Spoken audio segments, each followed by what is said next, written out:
አላህ ለምን እኔን ለምን ትቋቋመዋለህ?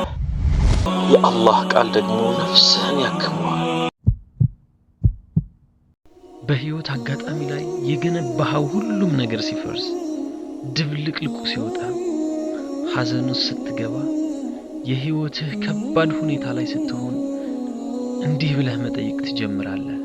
አላህ ለምን እኔን ለምን እንደዚህ ትፈትነኛለህ? እኔ ሰላም መሆን አይገባኝም እያልክ በሹክሹክታ ራስህን ትጠይቃለህ።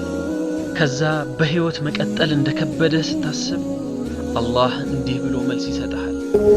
لا يكلف الله نفسا إلا وسعها አላህ ነፍስን መሸከም ከምትችለው በላይ አያስገድዳል። የአላህ ቃል ደግሞ ነፍስህን ያረጋጋዋል። ይህን ሰማህ? የፈጠረህ ጌታ አላህ እንዲህ እያለህ ነው። አንተ ደካማ አይደለህም፣ አንተን አልረሳውህም። እናም ይህን ህመምህን ይህን ማዕበልህን ትቋቋመዋለህ፣ ምክንያቱም እኔ ፈጣሪህ ጥንካሬህን ስለማውቅ ነው እያለህ ነው። ግን ደግሞ ህይወት ቀላል አይደለችም። ህመሙ ካልቆመስ፣ ችግሩ እየከበደ ቢሄድስ? አዳምጠኝ።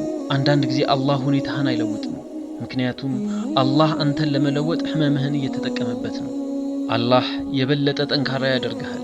የሚሰብርህ ወደ ታላቅ ነገር፣ ወደ ታላቅ መንገድ እየወሰደህ ነው። ምክንያቱም አላህ ቃል ገብቷል።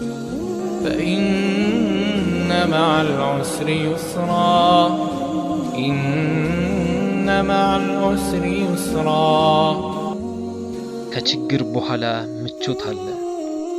ስለዚህ ተስፋ አትቁረጥ። ህመምህ እንዲያጠፋህ አትፍቀድ፣ ምክንያቱም ታሪክህ ገና አላለቀም። አላህ አይተውህም። የሚፈትንህ አንተን ከፍ ለማድረግ እየቀረጸክ ነው። ወንድሜ ይህ ህመም ያልፋል፣ እምነትህ ግን ጸንቶ ይኖራል። ወንድሜ አንተ አዳምጠኸው ትርጉም ከሰጠህ የሆነ ሰው ይህን ሰምቶ ህመሙን ያክምበት ይሆናል እና ለሆነ ሰው ሸር አድርገው።